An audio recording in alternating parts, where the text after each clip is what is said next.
رسولك النبي الأمي وعلى آله وصحبه وسلم. اللهم صل على سيدنا محمد عبدك ونبيك ورسولك النبي الأمي وعلى آله وصحبه وسلم. اللهم صل على سيدنا محمد عبدك ونبيك ورسولك النبي الأمي وعلى آله وصحبه وسلم. اللهم صل على سيدنا محمد عبدك ونبيك ورسولك النبي الأمي وعلى آله وصحبه وسلم. اللهم صل على سيدنا محمد عبدك ونبيك ورسولك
سيدنا محمد كما يليق بجلاله عندك يا رب العالمين.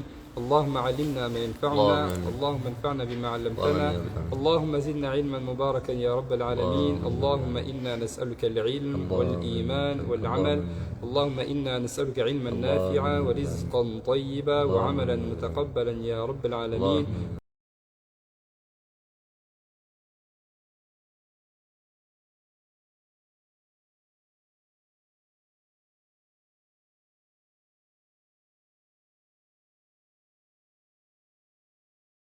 فلا حول لنا ولا قوة إلا بك. طهر قلوبنا واشف صدورنا ونور قلوبنا واملأ قلوبنا بمحبتك ومحبة نبيك صلى الله عليه وسلم. اللهم صل وسلم وبارك عليه وعلى آله. سبحان ربك رب العزة عما يصفون وسلام على المرسلين والحمد لله رب العالمين.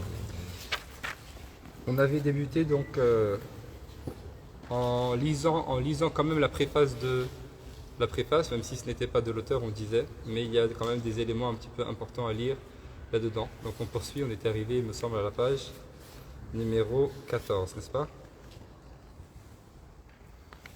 Vous n'avez pas de livre? Vous avez le livre ou pas? Vous ne l'avez pas du tout, même pas acheté. Alors il faut l'avoir.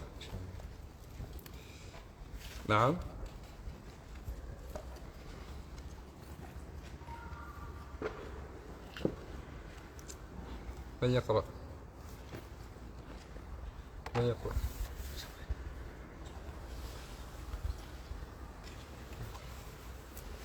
من يقرأ؟ page 14. اقرأ أنت. اقرأ. Tu as une voix qui ne porte pas. من يقرأ؟ Dieu comme compagnie, le sage. بسم الله والصلاة والسلام على رسول الله. Bismillah.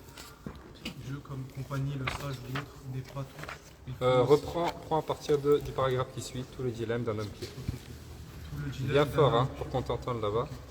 Tout le dilemme d'un homme pieux dans une société quelconque consiste en ceci. Comment vivre sa piété profondément et intensément sans rupture sociale, dans le sens monocal s'entend, sans subir la perversité des autres, ni être influencé par elle. Al-Ghazali est assurément de ceux qui prônent une vie spirituelle, sociale et active, vivre dans la société, remplir ses devoirs sociaux, exiger ses droits, et dans la mesure où l'on saura faire la part des choses et que l'on donnera à chaque chose sa juste valeur sans démesure. Choisir son compagnon parmi ceux qui répondront à Donc 5 ça, on a critères. déjà, c'est des choses qu'on a déjà lues la semaine dernière, hein, on a déjà parlé de ça, le fait donc ce que disent les savants sur le fait effectivement d'être très ancré dans la spiritualité tout en étant très ancré dans la société. Donc ce qui m'est demandé, ce n'est pas de me mettre en marge de la société pour adorer Allah subhanahu wa ta'ala perché sur une montagne. Et ce qui m'est demandé, c'est d'être avec Allah au milieu des gens. Je suis au milieu des gens, et au milieu des gens, je suis avec Allah, al-khalwa ma'allah. On avait déjà parlé de ça, al-khalwa ma'allah, le fait d'être comment dire, en isolement avec Allah, en intimité avec Allah. Ça peut être de manière métaphorique, c'est-à-dire que je suis effectivement au milieu des gens, ok, j'ai des relations avec tout le monde, mais même si je suis au milieu de tout le monde, j'ai une relation très forte avec Allah subhanahu wa ta'ala. C'est-à-dire que je suis dans le monde, il y a des gens à ma droite, à ma gauche, il y a tout autour de moi, mais moi j'ai à cet instant, j'ai ce moment d'isolement très sincère avec Allah subhanahu wa ta'ala. Et c'est ce qu'il m'est demandé. Effectivement, je suis au milieu des gens, ok, mais je suis avec Allah subhanahu wa ta'ala. Et c'est effectivement ce que nous prône aussi Imam al-Ghazali rahimahullah ta'ala wa radiya anhu. Et pour parvenir à cela, il nous dit bien évidemment, et ça c'est la catégorisation un petit peu qu'il a fait de son livre. Donc la première partie c'est ça accomplir les obligations, la deuxième partie s'éloigner des interdits, interdits extérieurs et intérieurs, exotériques et ésotériques. Et la troisième partie, sur le chemin qui mène à cela, on a besoin d'une compagnie. Lui, on a besoin de compagnie. On va voir, il va nous parler de la compagnie d'Allah, de la compagnie des gens de science, et puis le adab à voir avec ces catégories de personnes, et puis les compagnons, les personnes qui vont nous tenir compagnie sur le chemin qui va nous mener à Allah subhanahu wa ta'ala. Et ce choix de la compagnie également a des critères. C'est de ça qu'il est en train de parler maintenant. Choisir son compagnon parmi ceux qui répondront à 5 critères. L'intelligence et l'aql. Un ennemi intelligent est meilleur qu'un ami stupide, car ce dernier te fait du mal en voulant te faire du bien, dit le proverbe arabe. Le bon comportement envers Dieu, les hommes et lui-même. La piété, qu'il ne soit pas enragé de la vie d'ici-bas, qu'il soit véridique. Une fois le compagnon trouvé, il reste que nous devons nous imposer à nous-mêmes une discipline aussi rigoureuse que celle que nous exigeons des autres. L'auteur nous donne pas moins de 25 règles de conduite que nous devons respecter envers les compagnons. Par exemple, donc, il va commencer. Donc là, il parle de la troisième partie. Hein. Il a d'abord décrit la première partie, et puis il a décrit la seconde partie. Il est en train de nous décrire la troisième partie du livre. Donc, la troisième partie du livre, il va nous décrire un petit peu. Il va nous donner. On a parlé de ça quand on a fait la des jeunes sur la compagnie. Il va nous parler de quelles sont les choses que je dois regarder chez une personne pour savoir si je peux la prendre comme amie, véritablement, avec comme personne qui va me tenir compagnie sur le chemin qui mène à Allah subhanahu wa ta'ala. Donc il parle de l'aql, donc la raison, il parle de la bonne intelligence. Pourquoi? Parce qu'une personne qui est sotte, qui est un sot ou bien un imbécile entre guillemets, c'est une personne qui, subhanallah, qui en fait, en voulant te faire du bien, te fait du mal. C'est-à-dire qu'il te fait, celui qui veut te faire du mal, il te fait du mal. Et c'est clair qu'il veut te faire du mal, ok? Tu vas te préserver de lui. Mais la personne qui est, excusez-moi du terme, je ne sais pas quel terme on peut prendre à part imbécile, ça fait un petit peu moche. Ignorant. Mais en tout cas, hein, non, c'est pas ignorant. Sot, une personne un petit peu sotte, ok? Tête en l'air. Hein, je Non, sais pas sot, si tête en l'air. pas Sot, intelligent. pas intelligent. C'est une personne qui, en voulant te faire du bien, va te faire du mal. Et tu ne te préserves pas de son mal, puisque tu la considères comme une personne qui te veut du bien. C'est clair? C'est pourquoi il met cette première condition-là qui est un petit peu effectivement l'intelligence. Deuxième critère qu'il a traduit là par le bon comportement, en fait c'est le adab. Hein. Le adab avec Allah, le adab ma'Allah, le adab avec le prophète sallallahu, le adab avec les personnes que l'on connaît et le adab avec les personnes que l'on ne connaît pas. Il va parler aussi du adab avec les parents, etc. Ensuite, la piété, que ce soit bien évidemment une personne qui craint Allah subhanahu wa ta'ala, puisque si c'est une personne qui craint Allah, je n'ai pas à craindre son mal, puisque sa crainte d'Allah va l'empêcher de me faire du mal. Et puis que ce ne soit pas une personne enragée de la vie d'ici-bas, on entend par là que ce ne soit pas une personne qui soit avide de ce bas monde, qui court après ce bas monde. Okay, on a mentionné à plusieurs reprises ce symbole, cette représentation de dunya par un chien okay, qui a les dents cassées et la queue des poilus, okay, qui a les dents, la queue des poilus parce que les gens courent après, essayent de l'attraper, mais au final n'arrivent qu'à voir que des poils, ce qui est totalement insignifiant. Et puis, en revanche, les personnes qui ne le cherchent pas, ce chien-là, et qui au contraire s'en éloignent, eh bien, ils leur courent après et ils n'arrivent pas à les attraper parce qu'ils n'en veulent strictement pas. Et donc, ils se retrouvent à avoir les dents cassées aussi. Ainsi, la personne qui fait ce qu'Allah subhanahu wa ta'ala veut, sans s'attacher à dunya, Allah va mettre dunya à ses pieds, à sa portée. Hein? وَمَنْ يَتَّقِ اللَّهَ يَجْعَلْ لَهُ وَيَرْزُقْهُ مِنْ حَيْثُ لَا يَحْتَسِبُ. Et la personne par contre qui court après dunya, Allah va le fatiguer. يا ابن آدم أنت تريد وأنا أريد إذا فعلت ما أريد أعطيتك ما تريد وإذا فعلت ما تريد. Allah il dit quoi dans le hadith Qudsi? Ô fils d'Adam, toi tu veux et moi je veux. Si tu fais ce que je veux, je t'accorde ce que tu veux. Mais si tu fais ce que toi tu veux, alors je te fatiguerai dans ce que tu veux. Et au final, Allah subhanahu wa ta'ala a toujours ce qu'il veut, subhanahu wa ta'ala. Et dunya a été défini donc comme l'un des ennemis de l'être humain, aux côtés de shaytan, et aux côtés de al-nafs. Et bien évidemment que ce soit une personne qui soit véridique. Une fois qu'on a ces conditions-là, qu'on a vérifié un petit peu ces caractéristiques chez la personne, maintenant on a des règles à appliquer, non pas sur elle, mais sur nous-mêmes. Moi aussi j'ai un adab, une tenue à avoir vis-à-vis de cette personne qui va me tenir compagnie sur le chemin qui mène à Allah. Par exemple, se passer d'un bien pour le seul profit du compagnon, être capable de se consacrer à ses tâches, garder ses secrets, savoir bien l'écouter lorsqu'il parle, le défendre en son absence, le conseiller gentiment et discrètement, lui pardonner ses petites erreurs. C'est quelques-unes de la vingtaine de règles que l'imam al-Ghazali a mentionnées un petit peu dans la troisième partie. Donc on ne s'arrête pas là-dessus. Quand on va arriver à la troisième partie, donc on va s'arrêter sur tous ces éléments-là, Inch'Allah. Une remarque qu'il fait un petit peu à l'attention du lecteur. Avertissement.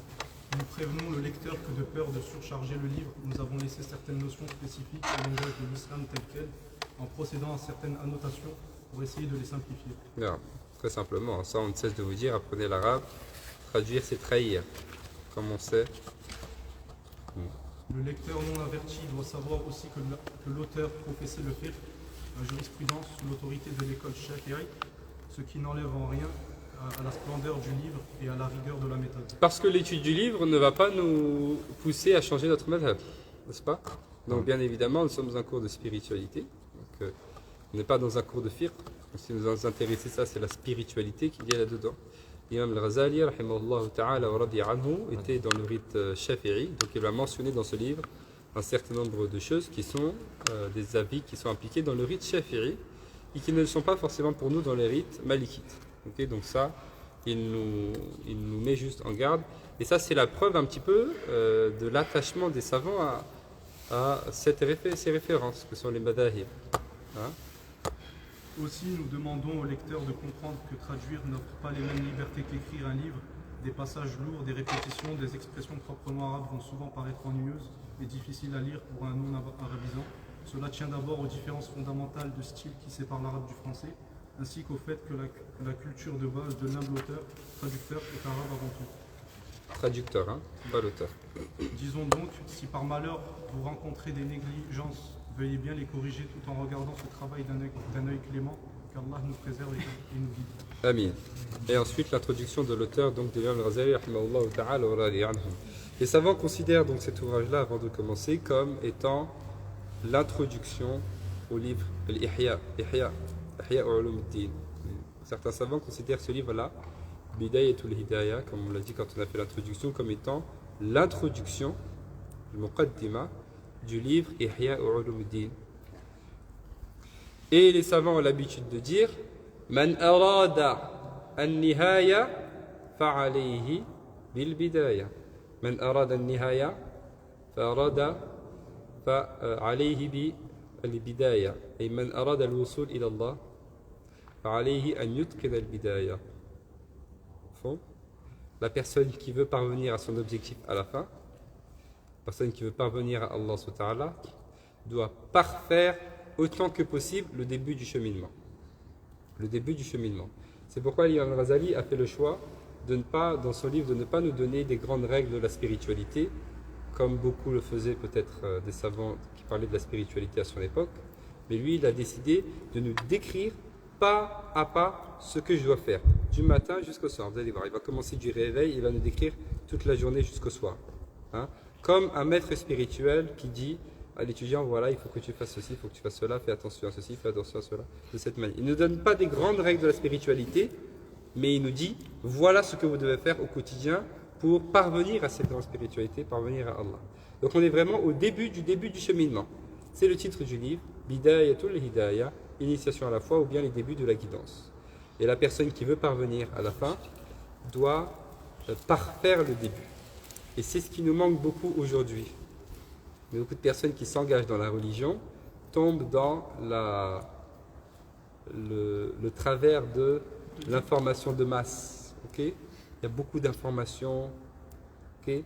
Il y a beaucoup de livres, beaucoup de vidéos, beaucoup de shuyur, beaucoup de stories, beaucoup de contre-appels, beaucoup de tout. Tout le monde dit tout. Mais ceux qui étaient avant nous, ils n'avaient pas toutes ces informations-là et ils n'avaient pas besoin de toutes ces informations. Ils avaient moins d'informations et pourtant ils avaient une plus grande spiritualité et une plus grande religiosité. Donc on n'a pas besoin de tout cela. Et ça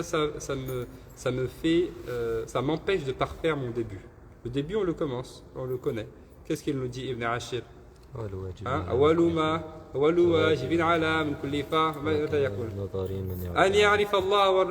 Et il dit l'imam al-Akhdari, c'est ça le début. Beaucoup de personnes sautent ça. La religion maintenant c'est devenu juste faire des rappels, partager des rappels. Ce ne sont pas des choses qui sont concrètes. Donc comment je veux parvenir à Allah de cette manière-là? C'est pas possible. Je ne peux pas réussir à avoir une grande spiritualité, être proche d'Allah subhanahu wa ta'ala de cette manière-là. Il faut parfaire le début du cheminement. Ahwal Imam Ghazali, maintenant il va nous décrire quel est ce début du cheminement. Bismillah. وهذا بداية طبعا نحن نقرأ إن شاء الله بسند المتصل إلى الإمام الغزالي رحمه الله تعالى ورضي عنه وهذا السند هو سند الشيخ إدريس الفاسي الفهري حفظه الله وكذلك بسند الشيخ يحيى الغوثاني حفظه الله. Donc on lit bien sûr avec les chaînes de transmission qui nous lient à l'imam al-Ghazali sur ce livre-là, à savoir la chaîne de transmission du Cheikh Idriss al-Fassi al-Fihri, Fidahullah, vous avez rencontré pendant Ramadan, et du Cheikh Yahya al-Ghouthani, Fidahullah, Istanbul également, Inch'Allah.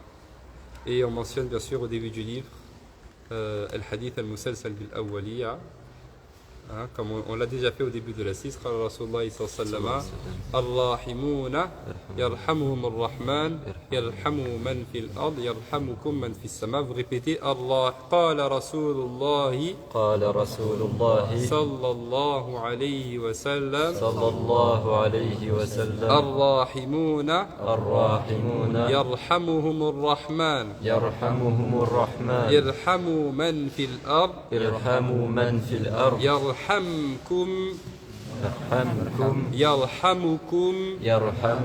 من في السماء كما قال عليه الصلاة والسلام. Donc le prophète sallam إذا بسند متصل إلى الإمام الغزالي رحمه الله تعالى ورضي عنه قال. طبعا on lit en français, c'est pas comme en arabe. ولكن نحن نهتم بهذا مفهوم, même si on passe en français. Donc on garde quand même cette habitude et en espérant qu'Allah nous donne quand même cette baraka. Introduction de l'auteur. Louange à Allah tel qu'il la mérite. La bénédiction et la paix sont sur sa meilleure créature, Muhammad, son messager et serviteur, et sur les siens et ses disciples. Puis, ô toi qui es désireux de t'adonner à l'apprentissage de la connaissance, qui manifeste une véritable volonté et une grande soif d'aide, sache que si tu vises par la recherche de la science, la rivalité, la vanité, à devancer tes semblables, que les regards se tournent vers toi et l'accumulation des biens périssables, sache alors que tu es l'agent destructeur de ta religion, responsable de ta perdition et du troc de ta vie, de l'au-delà contre celle d'ici-bas. طيب, l'imam al-Ghazali rahimahullah ta'ala wa radi anhu, après avoir loué Allah subhanahu wa ta'ala, conformément au hadith du prophète sallam, il dit toute affaire douée d'une certaine importance, kulli amrin dhi bal, qui n'est pas débuté par la mention d'Allah, dans certains hadiths, alhamdulillah, donc par la louange à Allah, dans d'autres hadiths, la mention du nom d'Allah subhanahu wa ta'ala, fahuwa aqta', c'est une chose qui est incomplète. Okay, donc on commence toujours par la mention d'Allah subhanahu wa ta'ala, tous un petit peu se conforment à cela. Et après cela, la prière sur le prophète sallam, conformément à l'ordre d'Allah subhanahu wa ta'ala. Inna Allah wa malaikatahu yusalluna ala nabi. Ya ayyuha alladhina amanu sallu alayhi wa sallimu taslima. Allah subhanahu wa ta'ala, les anges prient sur le prophète. Ô vous qui avez cru, priez sur lui et appelez sur lui la paix d'Allah subhanahu wa ta'ala. Donc la prière sur le prophète sallam, c'est un ordre d'Allah subhanahu wa ta'ala, c'est une obligation une fois dans la vie, et ensuite elle est recommandée. Et le prophète sallam il dit As-salatu alayya nurun fil qalb wa nurun fil qabr wa nurun ala as-sirat. Et comme vous connaissez l'histoire du compagnon qui a dit Ya Rasulallah, inni, quand le prophète est sorti la nuit, atal mautu bima fi, atal mautu bima fi, azifatil asifa, laysa laha min dunillahi kashifa. Un compagnon parti vers le prophète dit Ya Rasulallah, inni iktiru salata min al-layl, kam aj'al laka min salati. Combien? Il dit moi, je fais beaucoup de prières pendant la nuit. Combien de mes prières, quelle part de mes prières je dois te dédier? Le prophète il dit ce que tu veux, mais plus tu en ajoutes, mieux c'est. Il dit le tiers, il dit ce que tu veux, plus tu en ajoutes, c'est. La moitié, ce que tu veux, mais plus tu en ajoutes, c'est. Alors les trois quarts, il dit ce que tu veux, mais plus tu en ajoutes, c'est. Alors il dit je te consacre toutes mes prières. Ça veut dire qu'il ne fait plus d'invocation pour lui et pour ses besoins. À chaque fois qu'il lève ses mains, c'est pour faire des prières sur le prophète sallallahu alayhi wa sallam. Vous avez compris? Qu'est-ce qu'il fait, ce compagnon-là? Il fait que des prières sur le prophète sallallahu alayhi wa sallam. Yusalli ala nabi. Alors le prophète a dit Idan tukfa hammuk wa yughfara dhanbuk. Il dit, le prophète il lui répond alors l'ensemble de tes besoins seront comblés et l'ensemble de tes péchés te seront pardonnés. Donc la prière sur le prophète sallam comble les besoins. Et le prophète et la prière sur le prophète sallallahu alayhi wa sallam pardonne nos péchés. Tu as un souci, prie sur le prophète sallam. Tu as un chagrin, prie sur le prophète sallam. Tu as un besoin, prie sur le prophète sallam. Tu es triste, prie sur le prophète sallam. Tu es en colère, prie sur le prophète sallam. Tu veux le pardon de tes péchés, prie sur le prophète sallam. Tu veux parvenir à Allah, prie sur le prophète sallam. Il dit sallallahu alayhi wa sallam, il dit ceux qui seront le plus proches de moi le jour de la résurrection, ceux d'entre vous qui seront le plus proches de moi le jour de la résurrection sont ceux qui auraient fait le plus de prières sur moi.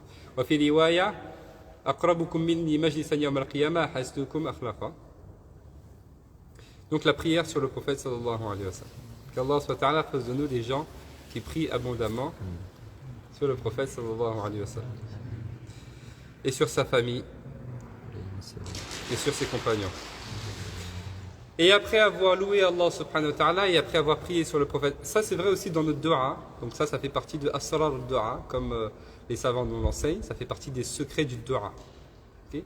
C'est pas secret dans le sens que nous on connaît le sens secret, ça veut dire c'est un secret, ça veut dire c'est juste quelques personnes qui.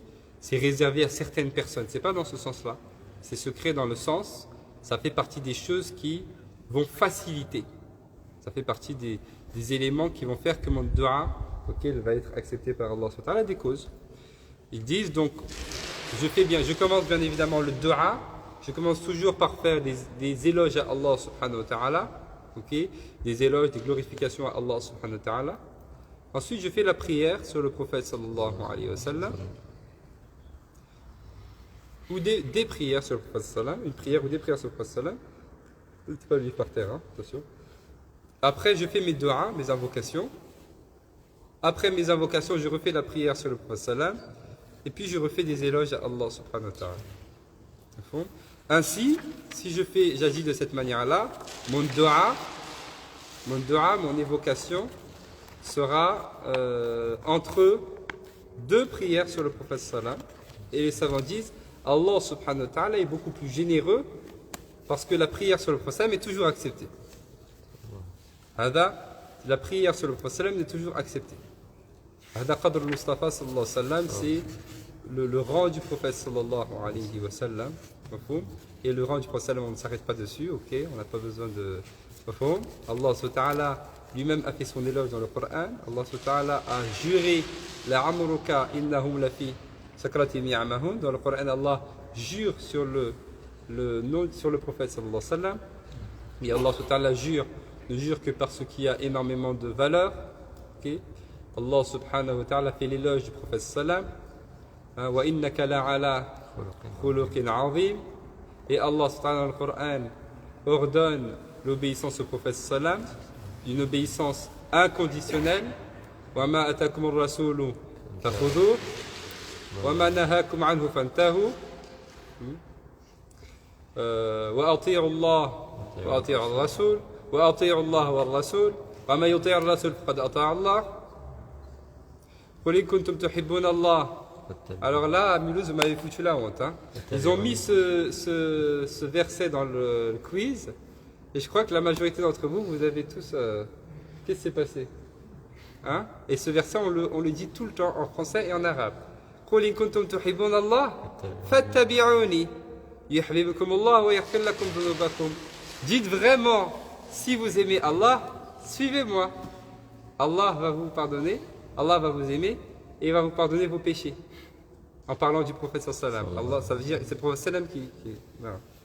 Donc tout ça, ça définit un petit peu donc, le haut rang du prophète sallallahu alayhi wa sallam. Donc, la prière sur le prophète sallam, elle est toujours acceptée. Donc si je fais mon dua, je fais l'éloge à Allah et je fais la prière sur le prophète sallam, après je fais mon dua et je refais la prière sur le prophète sallam, donc mon dua il est entre deux prières sur le prophète sallam, donc mon dua est entre deux choses qui sont forcément acceptées par Allah. Et les savants ils disent, Allah est bien plus généreux que d'accepter ce qu'il y a entre les deux, d'accepter les deux et de ne pas accepter ce qu'il y a au milieu. Donc Allah il va accepter mon dua. Et le dua est toujours accepté, ok. Soit Allah il me l'accorde tout de suite dans ce bas monde, soit Allah il me l'accorde mais plus tard, soit il me le garde pour l'au-delà, soit au lieu de me donner ce que j'ai demandé, il épargne de moi un mal qui aurait pu me toucher, etc. Voyez. Donc ça fait partie de as-salat ad-du'a. Et après donc avoir loué Allah subhanahu wa ta'ala et après avoir fait la prière sur le prophète sallallahu alayhi wa sallam, l'imam al-Ghazali commence par ce par quoi commencent les savants un petit peu dans leurs ouvrages. Hein, la majorité de leurs ouvrages, effectivement, comme on le retrouve, innamal a'malu, comme il dit le prophète sallam fil hadith, c'est tasihun niyya. Tasihun niyya, comme on le retrouve dans cette sifat aussi, dans les 6 qualités, okay, c'est la correction de l'intention. Hein, toujours, quand je commence une chose, avec quelle intention que je le fais.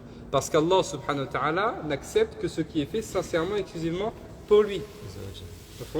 Allah n'accepte que ce qui est fait exclusivement, uniquement pour lui. Donc toujours les savants au début de leurs ouvrages, généralement ils mentionnent ce hadith-là, le hadith de l'intention, hein, que l'on retrouve dans Sahihayn. Il dit, c'est Omar radiyallahu anhu, il dit le prophète sallallahu alayhi wa sallam a dit, namal a'malu bin niyyat ou bin niyyah fi riwaya wa innama li kulli imri'in ma nawa. Il dit le prophète sallam, tous les actes ne valent que par les intentions et chacun n'a pour lui que ce qu'il a eu réellement l'intention de faire. Donc, je renouvelle mon intention, je corrige mon intention. Okay. Et l'imam Ghazali, il commence par ça. Après avoir fait l'éloge à Allah, la prière sur le prophète sallam, tout de suite, attention à ton intention. Avec quelle intention tu fais? Okay. Il s'adresse là à l'étudiant en sciences religieuses, celui qui veut, l'étudiant en sciences religieuses, il ne faut pas comprendre uniquement les sciences techniques, le fiqh, etc. Aussi l'étudiant en sciences religieuses, le mourid, qui veut arriver à Allah subhanahu wa ta'ala dans les sciences spirituelles. Il s'adresse à cette personne-là. Il dit, attention, si tu cherches par l'étude de la religion, c'est notre cas, nous voulons parvenir à Allah subhanahu wa ta'ala, on apprend. Il dit, attention, si tu cherches par cette science-là, le fait de parvenir à Allah, effectivement, tu parviendras à Allah subhanahu wa ta'ala, Inch'Allah. C'est une bonne chose. En revanche, si tu cherches par cela autre chose que le fait de parvenir à Allah, alors, ce qui peut te faire parvenir à Allah subhanahu wa ta'ala et qui peut te faire réussir pour l'éternité, peut devenir la cause de ta perdition aussi. Donc, l'étude de la science, ça peut être une chose qui me propulse vers Allah, comme ça peut aussi être une chose qui m'éloigne d'Allah subhanahu wa ta'ala. Ok, avec quelle intention est-ce que je fais ça? Est-ce que je le fais pour Allah subhanahu wa ta'ala? pour parvenir à Allah subhanahu wa ta'ala? Ou est-ce que je le fais pour que les gens disent un tel connaît, ou que les gens me voient en train d'apprendre, ou pour avoir de quoi dire aux gens, ou pour avoir de quoi partager sur les réseaux sociaux, ou pour avoir de quoi faire le rappel aux gens et juger les gens et corriger les gens. Ok? Pourquoi est-ce que j'apprends? C'est ce qui va définir un petit peu le fruit de cet apprentissage. Est-ce que ça va être quelque chose de positif ou est-ce que ça va être quelque chose de négatif? Il nous dit: ô toi qui es désireux de t'adonner à l'apprentissage de la connaissance, qui manifeste une véritable volonté, une azima, une détermination et une grande soif d'elle, de cet apprentissage religieux, sache que si tu vises par la recherche de la science la rivalité, la vanité, ou que tu cherches à devancer tes semblables de manière un petit peu négative, on ne parle pas de la compétition sur le chemin qui mène à Allah subhanahu wa ta'ala, ou bien tu cherches que les regards se tournent vers toi et l'accumulation des biens de ce bas monde. C'est vrai, il y a des personnes qui apprennent la religion pour avoir de quoi débattre avec les gens, avec les autres, avoir des arguments pour débattre avec les autres. Surtout sur les réseaux sociaux, on trouve ça beaucoup. Pourquoi j'apprends? Pourquoi j'apprends? Pourquoi je vais à la mosquée? Pourquoi je viens à l'assise des jeunes? Pourquoi je vais au cours de fiqh? Pourquoi je vais au cours de spiritualité? Pourquoi j'apprends à lire l'arabe? Pourquoi j'apprends le Coran? Pourquoi je viens aux assises d'Al Khairat? C'est quoi mon objectif? Pourquoi même je vais prier à la mosquée? Pourquoi je vais au Jumu'ah? Pourquoi? Il faut que je me pose cette question-là. Est-ce que je veux Allah? Est-ce que je le fais parce que je veux parvenir à Allah véritablement? Comme je veux parvenir à Allah, je le fais et je vais avec les autres, les frères et les sœurs qui ont le même objectif. Comme ça, ensemble, on va s'aider pour parvenir à Allah. Ce n'est pas notre objectif que parvenir à Allah. Ce n'est pas juste, il y a l'ambiance à la mosquée. On aime bien aller à la mosquée, on est bien. Non. On veut parvenir à Allah. Et on ne s'attache pas aux gens, au cheikh, ou bien à l'enseignant, ou bien à la mosquée, ou bien... On s'attache à Allah, subhanahu wa ta'ala. C'est mon seul objectif. Si tout ce qu'il y a de visible disparaît, il n'y a plus rien, il n'y a que moi, je ne change pas, je continue. Si demain tout le monde disparaît, et tout disparaît, ce n'est pas juste les gens, même la mosquée, elle s'en va. Mon objectif, il ne change pas. Moi, je veux parvenir à Allah, je continue. Min al-mu'minina rijalun sadaqu ma ahada Allah. Ils n'ont pas changé. Wa ma baddalu tabdila. Ils sont restés constants sur le chemin qui mène à Allah. Il n'y a rien d'autre qui les attire que Allah subhanahu wa ta'ala. Comme le dit le prophète au sujet de Abu Bakr, un homme qui a choisi Allah subhanahu wa ta'ala. On choisit Allah subhanahu wa ta'ala et on continue. Donc ça, c'est important que chacun il se pose cette question-là. C'est vrai pour tous ces éléments religieux, c'est vrai même pour les éléments de ce bas monde. Même dans mes études, pourquoi je vais étudier, etc., etc. C'est important que chacun se pose ces questions-là. Et il se remette toujours en question. C'est surtout ça que l'imam al-Ghazali, rahimahullah ta'ala wa radi anhu, il veut attirer notre attention. Donc chacun un petit peu, il baisse la tête et il prend le temps de réfléchir sur ces éléments-là et de faire le point avec lui-même. Qu'est-ce que je cherche? Est-ce que je cherche des amis? La bonne compagnie, une bonne ambiance, m'ouvrir, découvrir des choses, apprendre de nouvelles choses, c'est bien. Ce sont des choses positives. Mais mon objectif principal, c'est Allah. Rien d'autre. Je veux juste Allah. Je veux rien. Ni même devenir quelqu'un qui connaît, être imam, servir, être au service de la communauté. Alhamdulillah, j'aide mes frères et sœurs. Je veux Allah. Après, Allah, il fera ce qu'il veut de moi. Allah, il fera ce qu'il veut de moi. Moi, je ne veux rien d'autre qu'Allah. Je veux parvenir à Allah subhanahu wa ta'ala. C'est clair? Ça, il faut que ce soit vraiment quelque chose d'ancré. Ça, c'est une chose qui est vraiment indiscutable. Mon objectif, c'est Allah, Allah, Allah. Rien d'autre.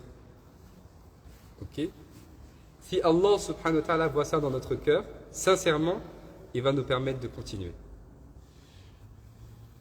Aussi, si les savants voient ça dans notre cœur, et voient ça dans notre cœur, mais plutôt dans notre manière d'être, ils vont nous ouvrir les portes. Il y a certains des chouyours qu'on a fréquentés, qu'on a remarqué qu'ils ne s'ouvraient pas totalement à un étudiant ou à une personne, ne lui donnez pas le meilleur, ou bien pas tout, tant qu'il n'était pas sûr que cet étudiant ne cherchait rien. Il y a des étudiants qui viennent pour avoir des ijazat, pour avoir des shahadat, pour avoir des diplômes, des attestations. Ok? Il y en a qui viennent juste parce que tel cheikh il est connu, alors on participe à ses cours, on vient le voir. Ok? Il y en a qui viennent pour l'argent, il y en a qui viennent juste pour Mohim. Tu vois? Mais est-ce que l'étudiant il vient pour Allah? Ça veut dire qu'il n'attend rien. Il n'attend rien. Même s'il vient au cours, que le cours par exemple il est à 14h, que le cheikh il vient à 19h, il reste assis devant et il révise en attendant qu'il vienne. Et le cheikh il vient, il donne le cours pendant 5 minutes et puis il part. Mais il prend ce cours de 5 minutes et puis il part, c'est pas grave. Parce qu'il ne cherche rien, il veut juste Allah. Il veut juste Allah. Et Allah a mis celui-là sur son chemin. On a vu des étudiants qui faisaient des très longs trajets, juste pour venir prendre peut-être 1 heure, 2 heures, et après il refait son long trajet. Pour Allah subhanahu wa ta'ala. Donc il faut vraiment qu'on corrige notre intention. Si notre intention elle n'est pas celle-ci, et elle est autre chose, alors cette science, cette démarche un petit peu pour l'acquisition de la science, qui peut nous faire parvenir à Allah, comme il dit Prophète dans le hadith, Man salaka tariqan yaltamisu fihi ilman sahala Allahu lahu bihi riwaya wa sahala Allahu lahu tariqan ila al-jannah.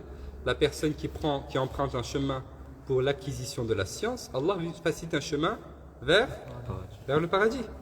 Il dit aussi في الحديث صلى الله عليه وسلم فضل العالم على العابد كفضلي على أدناكم. في الحديث il est long, ثم قال رسول الله صلى الله عليه وسلم إن الله وملائكته على السماء وأهل السماوات والأرض حتى النملة في حجرها وحتى الحوت ليصلون على معلم الناس الخير أو كما قال عليه الصلاة والسلام. Il dit la supériorité du savant, donc de la personne qui a ce savoir, par rapport au dévot. C'est qui le dévot? C'est le pieux. C'est la personne qui adore Allah avec dévotion. Tadarru'. Okay. Il dit le prophète, la supériorité de la personne qui a le savoir sur la personne qui adore Allah avec dévotion, c'est comme ma supériorité sur celui du plus bas d'entre vous. La supériorité du prophète sur le plus bas des compagnons radiyallahu anhu. Donc ça c'est un petit peu la valeur de la science. Mais cette même science-là, si elle n'est pas faite pour les bonnes raisons, si on ne prend pas ce chemin-là avec la bonne intention, alors elle peut être la cause de ma perdition éternelle. Et ça fait peur, n'est-ce pas? Donc qu'Allah SWT il nous accorde une bonne intention. Et c'est important que chacun aussi il ait des moments tout seul. Ok, c'est vrai, il y a les activités en groupe, mais les activités aussi individuelles sont très importantes. Chacun il a son dhikr, sa lecture du Coran, et ce moment où il réfléchit un peu avec lui-même, et il se remet les idées en place, et il corrige ses intentions avec Allah subhanahu wa ta'ala. Donc il nous dit,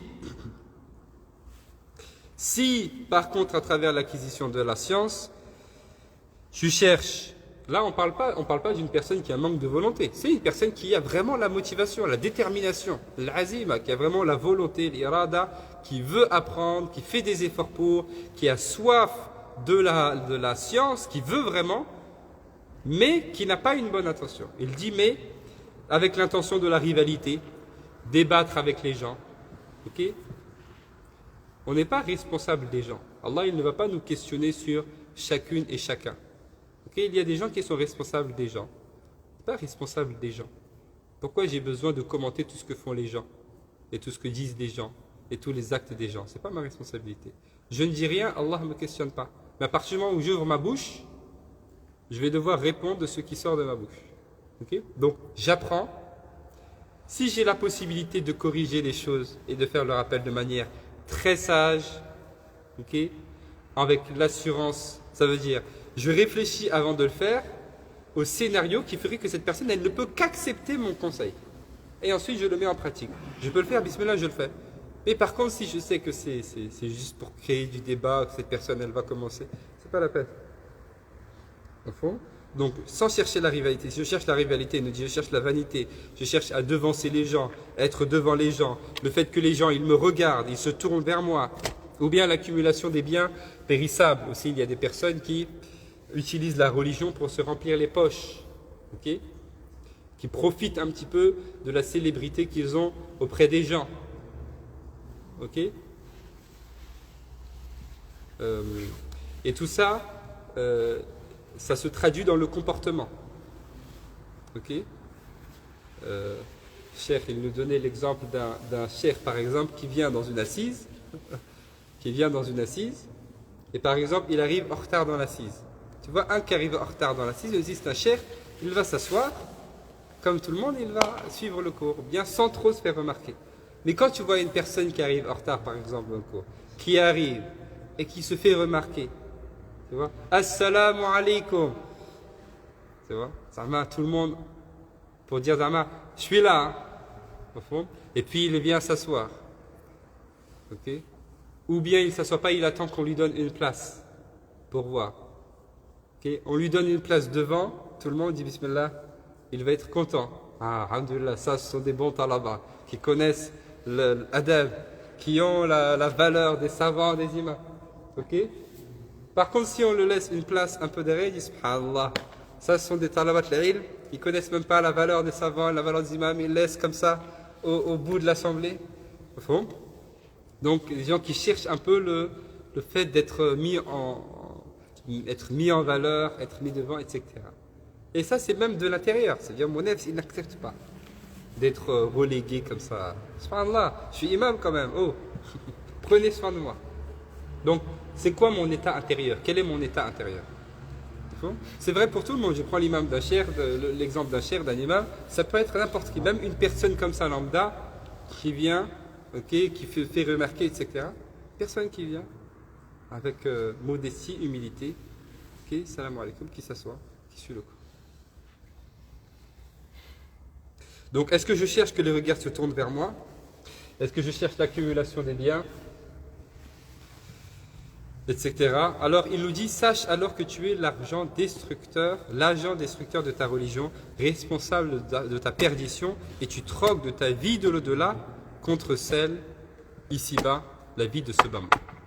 Voyez. Et ensuite, il poursuit. Une telle transaction est une pure perte. Et ton maître enseignant ne sera pour toi qu'une aide à la transgression et un associé dans la perdition. Donc celui qui t'enseigne le savoir religieux et qui est censé te tirer vers le haut et te prendre par la main pour te raccrocher, pour te mettre dans la main du prophète sallam, hein, et te accrocher à Allah subhanahu wa ta'ala, en fait c'est comme si il faisait le travail inverse. Il te prenait par la main pour te mener à ta perdition. Ok? On parle de qui? On parle de celui qui te donne le savoir.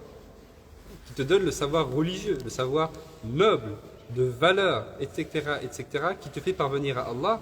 En fait, ce qui te donne, ça ne change pas, c'est le même contenu, mais ton intention fait que cette même personne-là devient en fait celle qui va être la cause de ta perdition aussi.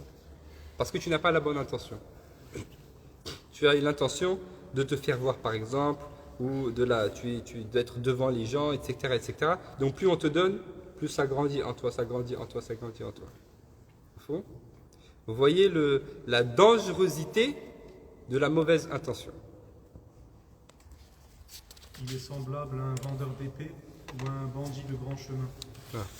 Comme a dit le prophète sallallahu alayhi wa sallam, celui qui aide à la transgression même par une syllabe en devient associé. Non. Donc, on parle là de sidqul wijhati lillahi subhanahu wa ta'ala, la sincérité de l'orientation vers Allah subhanahu wa ta'ala. Ok, on ne cherche rien pour Allah. Et ça, c'est vraiment important que nous, particulièrement nous, on s'arrête là-dessus. Parce que tous, on commence sur le chemin qui mène à Allah. Donc là, on vient de commencer, on apprend le Coran, ou bien on apprend l'arabe, ou bien on apprend, il faut qu'on fasse très attention à quelle intention on fait. On ne veut rien d'autre qu'Allah. Hein? Non. Chacun est responsable de ses intentions et de ses actes.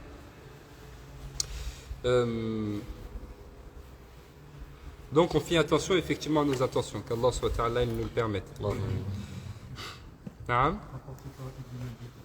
Si ton but et ton objectif sont sincèrement à la recherche du chemin hidayat et non la simple acquisition des connaissances narratives, ilmur riwayat, alors sois heureux.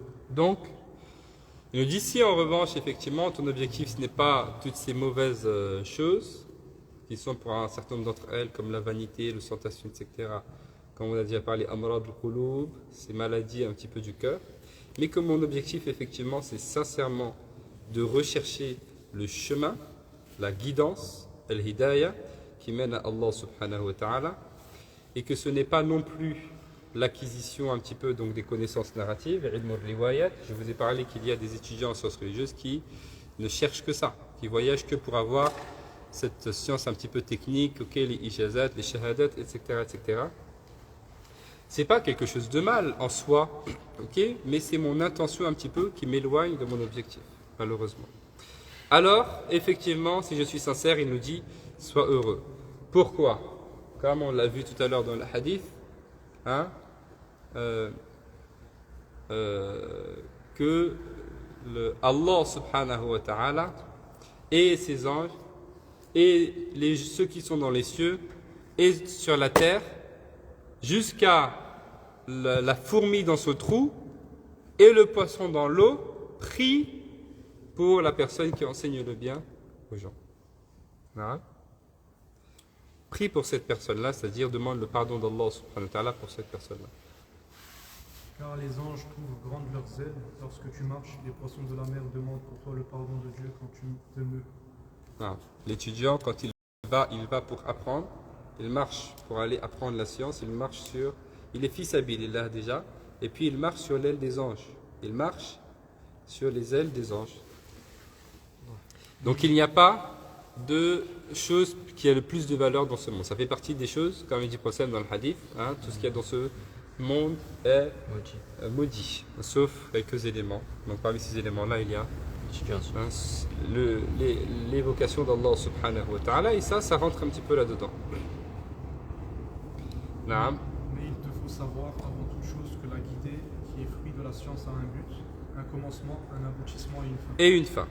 Okay. Il y a un objectif, je fixe mon objectif, ensuite je me mets en chemin. Je me mets en chemin, je commence, le début, il y a une méthodologie, okay. J'avance, okay. Et puis j'arrive. Et dans toutes ces choses-là, il y a effectivement une méthodologie à suivre. Dans les différentes sciences, okay, on peut définir 3 catégories de sciences. Il y a d'abord la connaissance d'Allah subhanahu wa ta'ala, n'est-ce pas? À travers la spiritualité, si on veut. Donc ça, c'est ce qui est vraiment religieux. Connaître Allah subhanahu wa ta'ala, appréhender Allah subhanahu wa ta'ala, le connaître véritablement, etc., etc. Ça, c'est la première chose. Secondement, il y a je connais Allah subhanahu wa ta'ala, je fais ce qu'Allah subhanahu wa ta'ala il me demande. Ok? Qu'est-ce qu'Allah subhanahu wa ta'ala attend de moi? Comment est-ce que je l'adore? On dit toujours on adore Allah comme lui il veut, pas comme nous on veut. Ok? Donc ça, c'est le fiqh. Le premier, connaître Allah subhanahu wa ta'ala, la spiritualité, le tasawwuf, le soufisme. Deuxième partie, ce qu'Allah subhanahu wa ta'ala il veut de moi, le fiqh, la jurisprudence. Et la troisième partie, c'est un peu le fait de déceler le secret dans la création d'Allah subhanahu wa ta'ala, la biologie, la physique, tous ces éléments-là qui, si je médite là-dessus, je vois la grandeur d'Allah subhanahu wa ta'ala. Ce sont les 3 catégories un petit peu qu'on peut définir. Poursuis. Non. Elle a une apparence extérieure et une réalité intérieure. Ça, on en a déjà parlé. Ok, la réalité extérieure et la réalité intérieure, exotérique, ésotérique. Et on a déjà dit que notre objectif, qui est de parvenir à Allah subhanahu wa ta'ala, n'est-ce pas? وَمَا خَلَقْتُ الْجِنَّ بَعْدَ أَعُوذُ بِاللَّهِ مِنَ الشَّيْطَانِ الرَّجِيمِ وَمَا خَلَقْتُ الْجِنَّ وَالْإِنسَ إِلَّا لِيَعْرِفُونَ. Donc là, l'objectif c'est la connaissance d'Allah, mais il est impossible de parvenir à cette première catégorie de science. Ça c'est pas dans le livre, hein. Je vous donne moi ça, de manière un peu pédagogique. Première catégorie, la connaissance d'Allah subhanahu wa ta'ala. Mais la connaissance d'Allah subhanahu wa ta'ala, on ne peut pas y parvenir sans 2 réalités. La réalité extérieure et la réalité intérieure. Et la réalité intérieure, il est impossible d'y parvenir sans la réalité extérieure. C'est la clé. Donc, La connaissance d'Allah, on ne peut pas y parvenir sans deux réalités, extérieure et intérieure. Mais la réalité intérieure, on ne peut pas y parvenir sans la réalité extérieure. C'est pourquoi je vous disais, il y a des gens qui disent non, mais la religion c'est dans le cœur. La religion c'est dans le cœur. Là, une partie de la religion est dans le cœur, c'est vrai. Mais cette réalité qui est dans le cœur, dans l'intérieur, je ne peux pas y parvenir sans la réalité extérieure. La conformité aux règles religieuses. L'islam. Okay? Dans le hadith Jibril, alayhi salam, le prophète sallallahu alayhi wa sallam, il commence par évoquer cette réalité extérieure. C'est l'islam. Okay? Après, il évoque la foi et puis cette réalité intérieure. Okay? Donc, je commence par l'islam. Je suis obligé de me conformer aux règles religieuses. Hein? Pourquoi ils disent, les savants de Tasawwuf, si tu vois une personne qui marche sur l'eau ou bien qui vole, okay? Ne crois pas en lui jusqu'à ce que tu vas un petit peu vérifier ses faits et gestes. Est-ce qu'ils sont conformes à Sharia ou pas? C'est clair? Donc la réalité, je veux parvenir à Allah subhanahu wa ta'ala, deux réalités, réalité extérieure et intérieure. La réalité intérieure est conditionnée par la réalité extérieure. Okay? La conformité au Coran et à la Sunna, à la législation divine. Okay?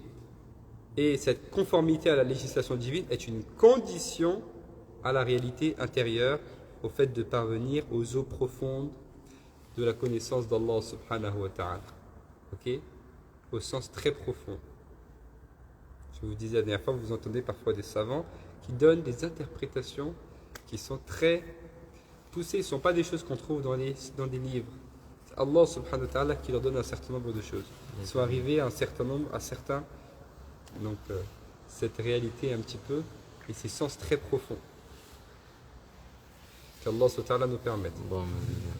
Taïb, donc une apparence effectivement extérieure et une réalité intérieure. Al-Zahir, c'est l'extérieur, et Al-Batin, c'est l'intérieur. Tu ne peux avoir accès à cet aboutissement qu'après la maîtrise du commencement. Taïb. Et on ne peut parvenir à cet aboutissement effectivement qu'après la maîtrise du commencement. C'est la formule que je vous ai donnée tout à l'heure. Ok. Man arada an-nihaya fa'alayhi bil bidaya. Wa man arada nihayat al-bidaya fa'alayhi bil bidaya. Même au début du cheminement, si je veux bien débuter mon cheminement, avoir un bon début, il faut que le début de mon début il soit bien aussi. Sinon, je ne peux pas parvenir. Naam. Et tu ne peux découvrir sa réalité intérieure qu'après l'acquisition de l'apparence extérieure. Voilà. Donc, l'extérieur, okay, la conformité à la sharia, elle est une condition à la réalité intérieure. Et c'est pourquoi l'imam al-Ghazali ici, il va nous parler beaucoup de l'extérieur. C'est vrai, quand on entend parler de spiritualité, tasawwuf, de soufisme, on pense tout de suite à l'intérieur. Pourtant là, l'imam al-Ghazali, vous allez voir que dans la majorité du livre, il nous parle d'acte extérieur. Hein? Parce que c'est le début, la réalité, la conformité effectivement à l'extérieur. Naam. Voici que je t'indique le commencement du chemin. Taïb. Tu veux parvenir à Allah subhanahu wa ta'ala, tu veux te lancer sur le chemin qui va te mener à lui, voilà la démarche. Pour que tu t'y essayes toi-même et que tu y mettes ton cœur à l'épreuve, si tu trouves ton penchant vers le chemin et si ton âme est obéissante et accepte la guider, alors tu peux aspirer à aller vers l'aboutissement du chemin et pénétrer les eaux profondes de la sagesse. Mais si ton cœur à l'épreuve du chemin vers Dieu semble traîner et différer l'action, sache que ton âme penchant vers la recherche de la science n'est véritablement qu'incitatrice au mal. Non. Al-ammaratu bis-sou. C'est l'âme donc qui est investigatrice un petit peu du mal. Cette âme parce qu'il y a trois catégories de l'âme. Hein. Il y a l'âme qui est apaisée, mutma'inna. Ya ayyatuha an-nafsul mutma'inna. Ok. Et puis il y a an-nafsu al-lawwama. Ok. C'est l'âme qui est comme ça. Ok. Et qui se lamente de ses propres erreurs. Ok. Comme les catégories du cœur. Au fond, le cœur malade, le cœur mort, le cœur vivant.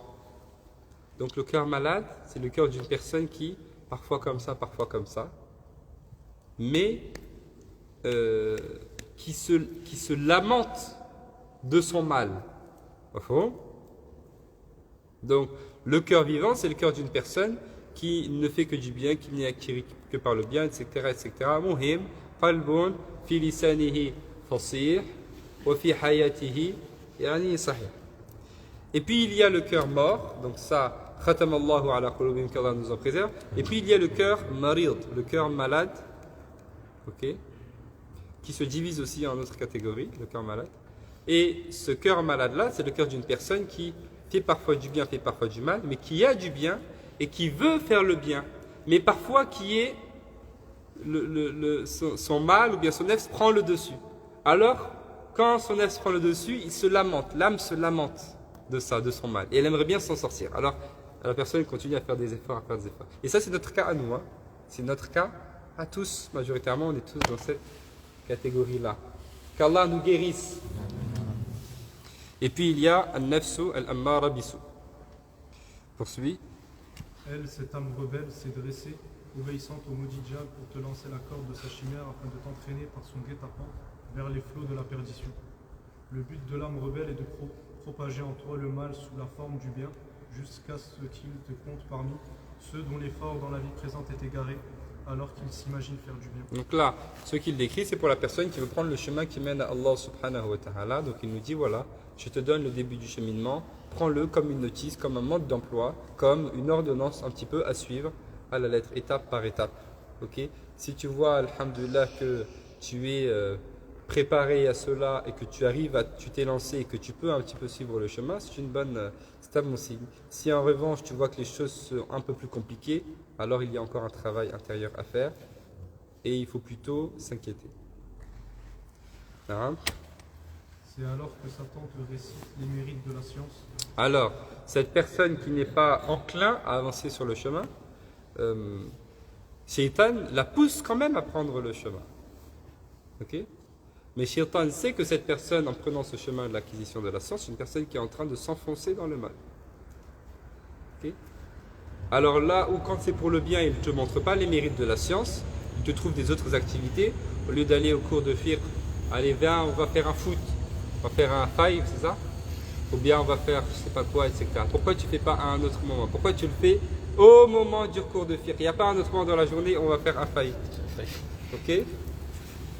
Alors il te trouve d'autres activités. Alors le faille ou bien autre chose, hein, faire d'autres activités. Okay. Mais là, comme il sait que c'est de toute façon ça va être la cause de ta perte, il te dit non, la science, il faut apprendre la science. Et il commence à te raconter tous les mérites de la science, etc. etc. Vous comprenez un peu? Ah, Shaitan, hein. C'est un fin stratège. Poursuit. Les degrés d'élévation des savants et ulama, ainsi Donc que... reprends. C'est alors que Shaitan te récite. C'est alors que Shaitan te récite les mérites de la science, les degrés d'élévation des savants, ainsi que tout mérite concernant ce domaine cité dans la tradition prophétique, El-Papa, ou des meilleurs anciens. Il te fait maîtriser la parole du prophète sallallahu alayhi wa sallam. Quiconque accroît sa connaissance au détriment de sa foi ne fera que s'éloigner de Dieu. D'Allah subhanahu wa ta'ala. Et c'est ce qu'est en train de faire cette personne-là. Hein? Elle apprend, mais en apprenant, elle s'éloigne d'Allah subhanahu wa ta'ala. Ce hadith, c'est un hadith qui est daïf, qui est faible. Hein? Mais son sens est juste. Poursuit. Et sa parole, celui d'entre tous qui est le plus durement exposé au châtiment du jour dernier est le savant dont la science ne lui a été d'aucune utilité. Qu'Allah subhanahu wa ta'ala nous en préserve. Ça, c'est un dua que faisait beaucoup le prophète sallallahu alayhi wa sallam. Allah, je te demande la protection contre une science qui n'est pas utile. Parce qu'Allah va aussi nous questionner sur notre science. Au fond, c'est pourquoi c'est important d'être méthodique dans Sulam Ta'allum. Il y a Sulam Ta'alimi, donc l'échelle d'apprentissage de la religion. Okay? J'apprends, j'avance de manière méthodique. Okay? Ce qui m'est fondamental, okay, de connaître, et je le mets en application et j'évolue de cette manière-là. Voilà. Le prophète sallallahu alayhi wa sallam disait: Seigneur, préserve-moi d'une science inutile, d'un cœur sans humilité, d'un acte qui ne sera pas élevé et d'une invocation qui ne sera pas exaucée. rapport muslim. Il disait, durant la nuit de mon ascension, j'ai vu des gens auxquels on coupait les lèvres avec des ciseaux en fer. Qui êtes-vous?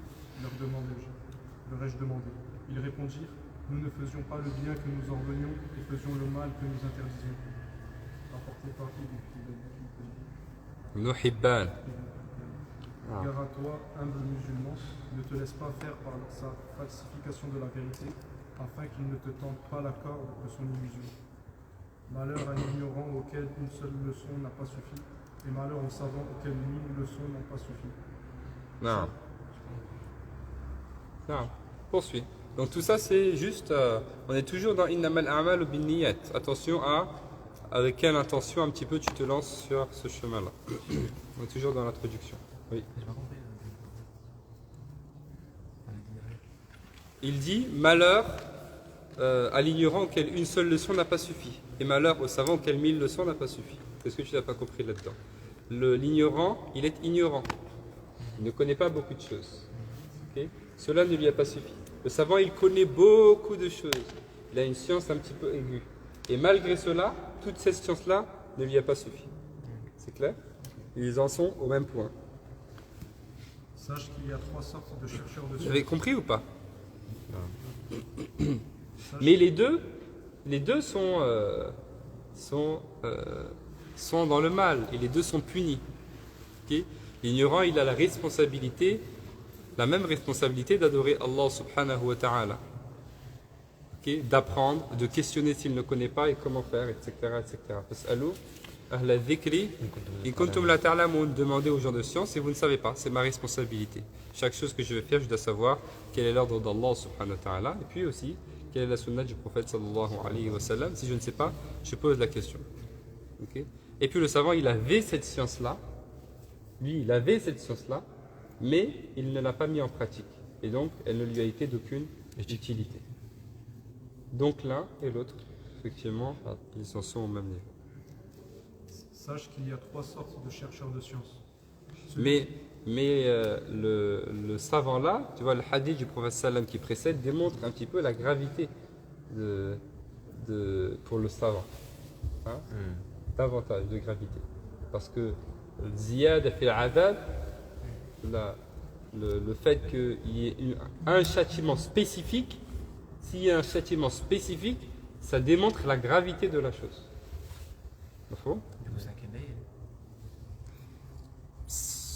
Ça n'a pas. Ce qui a été rapporté effectivement dans le Coran comme ayant un châtiment particulier, parce que Kaba'ir, il n'y a pas une liste consensuelle chez les savants.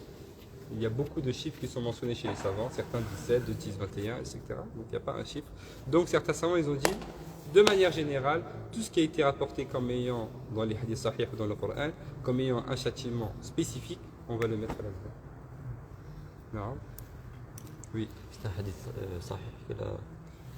Lequel? Ibn Hibban? Oui. Je ne sais pas. Parce que le Ghazali, ce qu'il mettait, il ne mettait pas toujours des hadiths. Non. Les hadiths qui posent problème, je les mentionne toujours. Hein. Okay.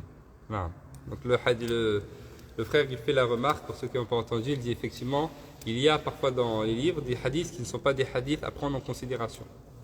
Donc je dis, je vais vous les mentionner, hein, Inch'Allah. Donc ça aussi, c'est un discours qui est répandu sur l'imam al-Ghazali beaucoup. Certains qui vous disent ne lisez pas les livres de l'imam al-Ghazali. Ce sont des livres dans lesquels il y a des hadiths qui sont inventés, des hadiths qui sont problématiques, etc. Il y a dans beaucoup de livres, il y a des hadiths qui posent problème. Ce ne sont pas des problèmes, les savants les ont explicités. Ils ont dit c'est tel, c'est tout, khalas. Ok. Et ces mêmes savants qui ont explicité quels étaient ces hadiths, eux-mêmes ils ont pris en considération ces livres. Non. Il nous dit, sache qu'il y a 3 catégories de demandeurs de science. Celui qui la cherche pour en faire sa provision de route vers le jour de la résurrection et qui n'a aucune autre intention que la satisfaction d'Allah et le bien-être de l'au-delà. Celui-là est parmi les gagnants. Donc ça c'est la première catégorie, c'est celui qui apprend effectivement pour parvenir à Allah subhanahu wa ta'ala. Celui qui la cherche pour s'en servir dans sa vie ici-bas, gagner la gloire, le prestige et l'argent, celui-là est un savant conscient de la langueur de sa situation et de la bassesse de son but. Il fait partie des imprudents. Il y a à redouter pour lui une mauvaise fin, si son terme venait à le précipiter avant le repentir, et son cas risque de dépendre dangereusement de la volonté divine. Donc ça, c'est l'entre-deux. La deuxième catégorie, c'est une personne effectivement qui recherche la science et qui apprend pour un intérêt un petit peu mondain, pour des choses un petit peu qui sont éphémères de ce bas monde. Donc ça, c'est une personne qui fait quelque chose d'extrêmement, extrêmement risqué, parce que si elle meurt dans cette situation-là, alors elle va être dans une situation extrêmement critique. Cependant, Toutefois, s'il parvient à se repentir avant le terme al-ajal, à joindre l'acte au savoir et à corriger les défauts du passé, alors il se joint ainsi au gagnant, car celui qui se repent du péché est semblable à celui qui n'en a point eu. Voilà. Cependant, si cette personne se repent avant de mourir, et prend le bon chemin et corrige son intention, effectivement, peut faire partie des gagnants. Mais sabiqun as-sabiqun. Le troisième homme, quant à lui, est possédé par... Et le prophète sallam, comme il rapporte dans le hadith, une personne fait pendant toute sa vie wa inna ar-rajula ya'malu bi'amali ahli jannah hatta ma yakunu baynahu wa bayna illa dhira' fayasbiqu alayhi al-kitab fay'amalu bi'amali ahli an-nar fayadkhuluha. Il dit, une personne fait pendant toute sa vie les actes de ce que font les gens du paradis. Fi riwaya fima yabdu lakum. Il y a une version, on n'entend pas beaucoup cette version du hadith. C'est une version du hadith dans lequel il rajoute fima yabdu lakum. Et cette version du hadith, لأن الحديث يفسر الحديث والآية يفسر الآية وقد يأتي الحديث يفسر الآية. Donc le hadith, il explique le hadith. Dans une version, une personne ne fait pendant toute sa vie des actes de ce que font les gens du paradis. Fima yabdu lakum, ça veut dire, c'est ce que vous voyez vous, que cette personne-là, elle fait des actes de ce que font les gens du paradis, de ce que vous voyez vous, mais ce que vous ne voyez pas, c'est qu'elle fait des actes de ce que font les gens de l'enfer. Peut-être c'est à l'intérieur d'elle-même. Donc vous voyez que cette personne, pendant toute sa vie, elle fait des actes de ce que font les gens du paradis, et à la fin de sa vie, elle fait un acte de ce que font les gens de l'enfer, de ce que vous voyez, et elle y entre en enfer.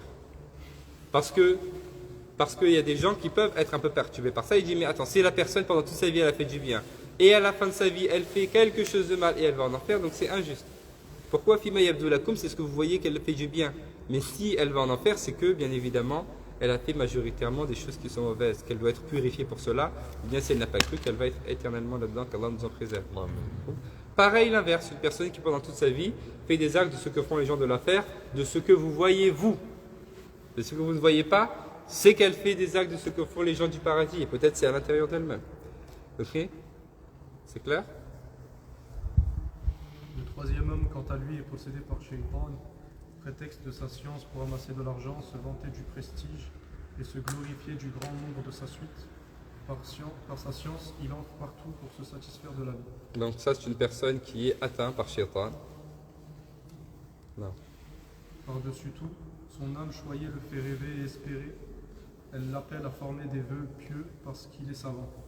Elle lui fait croire qu'il est mieux que la plupart des serviteurs d'Allah parce qu'il se distingue par les mêmes caractéristiques que les ulama, le vêtement et le langage, alors qu'il est intérieurement et extérieurement enragé de la vie. Et ça, c'est ce qui a fait que Shaitan a été banni du paradis. Le fait qu'il s'est distingué un petit peu des autres. Il s'est senti supérieur un petit peu des autres. Il dit, moi je suis meilleur que lui. Il dit, il est meilleur que Adam. Tu m'as créé de feu et lui tu l'as créé juste de terre. C'est le péché qui a valu à Shaitan d'être banni du paradis. Non. Et Shaitan le convainc de sa bonne situation. Il dit, non, toi, alhamdoulilah, tu es un talib al-ilm, tu es vraiment une personne bien dans la religion, bien, regarde. Au moins tu portes le voile, regarde les autres ils portent pas le voile. Au moins tu fais la prière, regarde les autres ils prient pas. Au moins tu apprends le Coran, regarde les autres ils portent pas le Coran. Au moins tu vas à la mosquée, les autres ils vont pas à la mosquée. Tu vois? Il t'enjolie un petit peu la chose. Regarde ton vêtement, comment tu t'habilles, regarde ton... Alhamdoulilah, tu as une bonne situation. Shaitan le rassure de cette manière-là. Naam. Celui-ci est parmi les perdants stupides et voilés, puisque tout distrait qu'il est, il se croit parmi les parfaits, alors qu'aucun espoir de le voir se repentir. Non.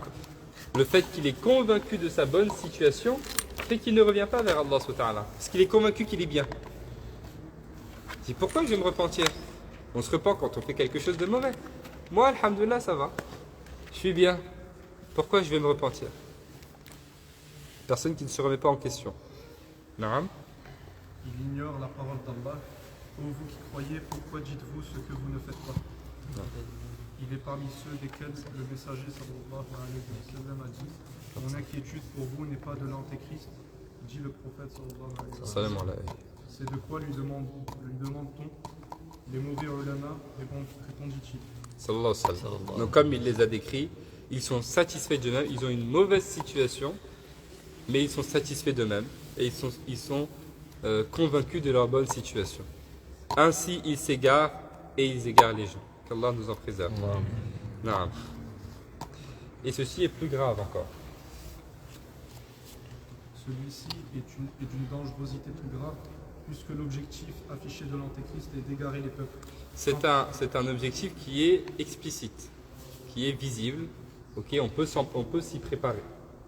Alors que pour l'autre, c'est un danger qu'on ne peut pas s'y préparer. On ne sait pas, c'est pas visible.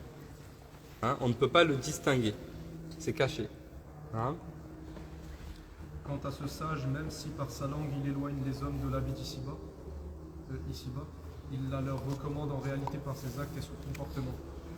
Car une réalité est plus expressive qu'une parole. La nature des hommes fait qu'ils sont plus attirés par ce qui se fait concrètement que par ce qui se dit verbalement. Non. Donc cette personne-là qui est satisfaite de sa bonne, situation et qui entre dans ce vêtement d'une personne très engagée dans la religion, très savante, enseignante, éducatrice, etc., etc. C'est une personne qui, même si dans son discours appelle les gens à Allah subhanahu wa ta'ala, appelle les gens à s'éloigner de dunya, etc., etc., au fait, dans ses faits et gestes, dans sa vie de tous les jours, quand on regarde cette personne, sa situation, là c'est tout l'inverse.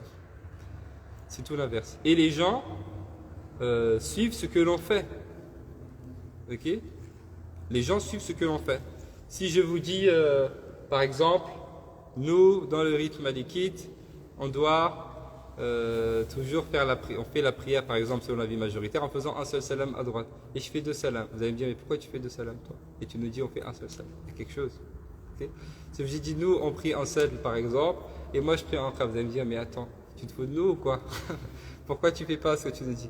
On va se poser des questions. Les gens sont toujours touchés par ce qu'ils voient, plus que ce que je dis. Je peux le dire 1000 fois, mais les gens vont regarder ce que je fais. Ok? Non.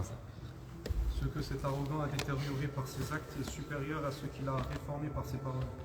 Car l'ignorant n'ose se hasarder dans la convoitise et l'amour de ce bas monde que par convoitise des ulama. Sa science est devenue une raison d'insolence et d'intrépidité envers les créatures d'Allah. Par-dessus tout, son âme joyeuse le fait rêver et espérer. Elle l'appelle à former des vœux pieux sous prétexte qu'il est savant. Elle lui fait croire qu'il est supérieur à la plupart des serviteurs d'Allah. Non. Donc, ça c'est la description de la troisième catégorie. Hein. Cette catégorie qui est possédée par Shaitan. Shaitan lui enjolive un petit peu sa situation. Et donc c'est vrai pour les savants, c'est vrai pour nous. Ok? Qu'on ne se fasse pas avoir par cela et qu'on ne tombe pas dans ce piège qui est de cette troisième catégorie. Et donc, la personne qui fait partie de la première catégorie réussit. Celle qui fait partie de la seconde catégorie, si elle se repent, elle réussit. Et celle qui fait partie de la troisième catégorie est déjà perdue. Parce qu'elle ne se repent pas, puisqu'elle est convaincue de sa bonne situation. Mafhum? Qu'Allah SWT nous mette parmi ceux de la première catégorie. Zid. Ô chercheurs de science, sois du premier groupe, prends garde à ne pas être du deuxième. Combien d'hommes qui ajournent les bonnes actions se sont perdus en se faisant surprendre par leurs termes avant le repentir. Je te déconseille encore plus fortement d'être du troisième groupe, sinon tu périras sans aucun espoir de te sauver ni de te réformer. Donc l'imam al-Ghazali, rahimahullah, il nous enjoint, il nous exhorte à faire partie de cette première catégorie. Ce sont ceux qui apprennent la science religieuse pour Allah. Pour Allah. Pour Allah, pour rien d'autre. Et il nous met en garde. contre la deuxième catégorie qui, s'ils se repentent, peuvent parvenir à Allah, car beaucoup de personnes se sont fait surprendre par la mort. On ne sait pas quand on meurt. Je fais partie de cette deuxième catégorie. Je dis je vais profiter un petit peu, juste un peu. Après, Inch'Allah, je me repens et je passe à autre chose. Ok, il y a des gens qui sont aussi comme ça. Ok, tu lui dis ça, c'est haram. Faut pas faire ça. Dis t'inquiète. Je sais. Je veux juste faire ça. Après, je me repentis et je ne recommencerai pas. Ok. Dis, par exemple, c'est haram. Je dis, mais combien de personnes ont été un petit peu surpris par la mort? On ne sait pas quand on meurt. Bon. Peut-être on meurt cette nuit. On s'endort et on ne se réveille plus. Au fond. Mais on prend conscience de ces choses-là que quand ça nous arrive.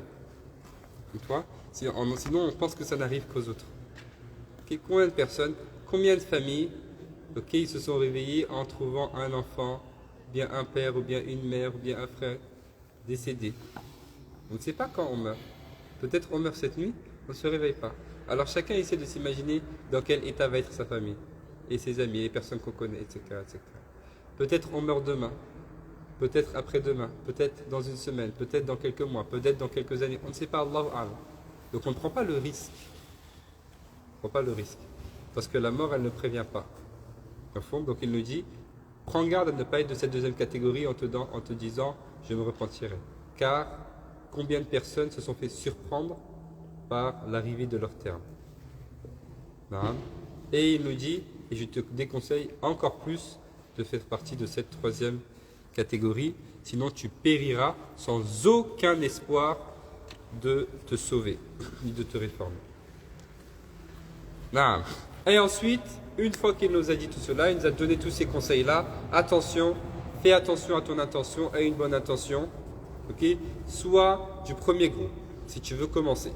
Très bien, Hafidakallah, j'ai compris le message, Inch'Allah, je me concentre sur mon intention, je veux parvenir à Allah. Maintenant, dis-moi ce que je dois faire. Okay, c'est ce qu'il nous dit après. Si tu me dis par où commence le chemin, la hidayat, la guidée, et que je m'y essaye, sache que le commencement de l'hidayat, de la guidée, l'hidayat, c'est l'acquisition de la crainte extérieure, et sa fin et son aboutissement sont la crainte intérieure. Hein? Donc le début du cheminement, c'est l'extérieur, comme on en a parlé. Parce que je ne peux pas parvenir à la réalisation intérieure sans l'extérieur. Donc le début, c'est l'extérieur. La fin du début, c'est l'extérieur. Et ensuite, l'aboutissement, c'est la crainte intérieure, taqwa. Ok? C'est l'objectif c'est l'ihsan, le dernier niveau un petit peu donc de la religion. Il n'y a pas de meilleure fin que par la crainte, et il n'y a pas de guidée, il n'y a de guidée que pour les craintifs. On lit la conclusion. La crainte est l'expression d'une parfaite observance des commandements d'Allah et d'une stricte abstinence de ses interdits. Donc c'est ça. Il dit, quand il parle de l'extérieur, il parle de ça. Et il parle de l'hudud. Qu'est-ce que c'est le hudud? Ce sont les limites sacrées d'Allah subhanahu wa ta'ala. On dit toujours, le musulman, dans toute sa vie, il a une droite. Vous savez ce que c'est qu'une droite? C'est pas une droite. C'est une constante. Okay? Parce que la droite n'a pas de limite, n'est-ce pas? Elle est infinie. Mais c'est une constante. Et cette constante-là, qu'est-ce que c'est que cette constante-là? Cette constante-là, qu'est-ce que c'est? C'est observer rigoureusement les obligations d'Allah subhanahu wa ta'ala, obéir à Allah, premièrement, et secondement, s'éloigner des interdits. C'est ça la constante pendant toute la vie du musulman et de la musulmane. C'est le premier niveau. Ok, je fais tout ce qui est obligatoire avec rigueur et je m'éloigne de tout ce qui est haram avec rigueur. C'est le premier niveau, c'est cette constante. Il y a le deuxième niveau. Le deuxième niveau, c'est faire tout ce qui est recommandé et s'éloigner de tout ce qui est détestable. Ok, tout ça, c'est la constante pendant toute la vie du croyant et de la croyante. Et c'est ça la crainte extérieure. Quand il parle de crainte extérieure, il parle de ça. C'est ça l'extérieur. Ok, c'est la conformité aux obligations et aux interdits. Je m'éloigne je fais ce qui est obligatoire, je m'éloigne de ce qui est haram. Premier niveau. Et second niveau, après cela, bien évidemment, je fais ce qui est recommandé, je m'éloigne de ce qui est détestable pendant toute ma vie. C'est comme ça qu'on parvient, c'est ça la conformité extérieure. Ok? Là. Naam.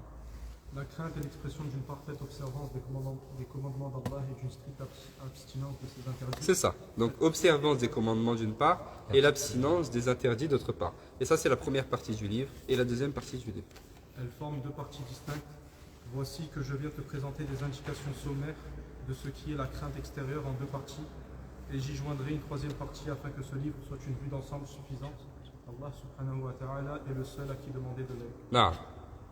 C'est Allah subhanahu wa ta'ala qui nous aide à parvenir à cela. Donc là, il nous a présenté son livre. Première partie sur les obligations, dans les détails, quoi faire du début à la fin, qui me fait parvenir à Allah. Et deuxième partie, m'éloigner un petit peu de ce qui est mauvais, de ce qui est haram. Et la troisième partie, la compagnie qui va m'aider à parvenir à cela. Et qu'Allah nous permette de parvenir à cela. Et il n'y a qu'Allah qui peut nous permettre de parvenir à cela. Fala hawla wa la quwwata illa billahi al-ali al-azim. Donc ça aussi, il faut l'intégrer à notre dua quotidienne. Quand je fais des prières, je demande à Allah, Ya Rabbi, permets-moi de parvenir à toi. Donne-moi la sincérité et la constance sur le chemin qui mène à toi. Et que je ne sois pas juste de passage sur le chemin qui mène à toi. Parce que beaucoup de personnes sont passées. Okay, ils sont venus pendant un moment au corps et puis on ne les voit plus. Ils venaient à la mosquée et puis on ne les voit plus. Ça y est, ils sont passés à autre chose. On ne passe pas à autre chose. Nous, on veut s'installer durablement sur ce chemin qui mène à Allah subhanahu wa ta'ala. Naam. Demain, donc, on commence, Inch'Allah, l'étude du livre. Donc là, c'était un petit peu l'introduction de l'auteur qui est déjà très riche, Inch'Allah. سبحانك اللهم وبحمدك نشهد أن لا إله إلا أنت نستغفرك ونتوب إليك اللهم صل وسلم وبارك على سيدنا محمد وعلى آله وصحبه وسلم تسليما كثيرا وصلي على سيدنا محمد نورك الساري ومددك الجاري واجمعني به في كل أوطاري وعلى آله وصحبه وسلم يا نور وصلي على سيدنا محمد طب القلوب ودوائها وعافية الأبدان وشفائها ونور الأبصار وضيائها وقوت الأرواح وغذائها وعلى آله وصحبه وسلم اللهم إنا نسألك تمام العافية ونسألك دوام العافية ونسألك الشكر على العافية ونسألك حسن الخاتمة اللهم يا ربي بجاه نبيك المصطفى ورسولك المرتضى طهر قلوبنا من كل وصف يباعدنا عن مشاهدتك ومحبتك اللهم أمتنا على السنة والجماعة والشوق إلى لقائك والشوق إلى لقاء حبيبك صلى الله عليه وسلم اللهم شفعه فينا اللهم شفعه فينا اللهم شفعه فينا بجاهه عندك يا رب العالمين أحينا على سنتي وتوفنا على ملتي واحشرنا في زمرتي وأوردنا حوضه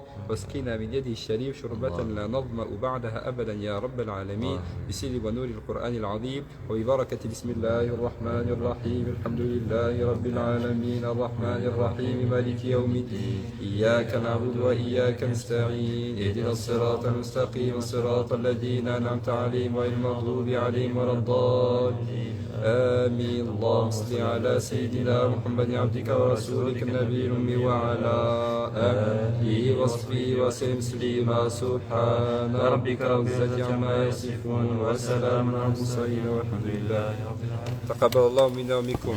Demain on continue Inch'Allah.